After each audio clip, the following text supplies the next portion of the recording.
গণশুনানি ছাড়া বন্দর ইজারা দেয়া ডক্টর ইউনূসের এখতিয়ার বহির্ভূত। এ ধরনের মেগা প্রকল্প নিয়ে সিদ্ধান্ত নেওয়ার সুযোগ নেই বলে মন্তব্য করেছেন বাংলাদেশের বিপ্লবী ওয়ার্কার্স পার্টির সাধারণ সম্পাদক সাইফুল হক।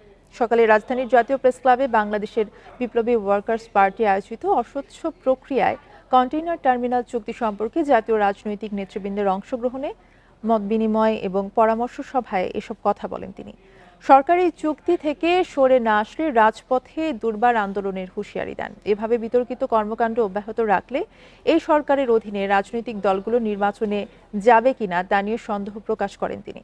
বন্দরে যে বিনিয়োগ দরকার তা দেশের বিনিয়োগকারীরাই করতে পারে, বিদেশি কোম্পানি ডেকে এনে বিনিয়োগ দরকার নেই বলে জানান উপস্থিত বক্তারা। পরবর্তী সরকারের যে এখতিয়ার, এটা তার বাইরে।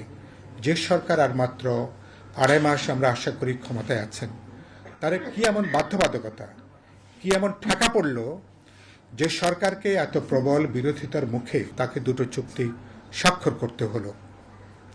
এটা আমাদেরকে বিস্মিত করেছে।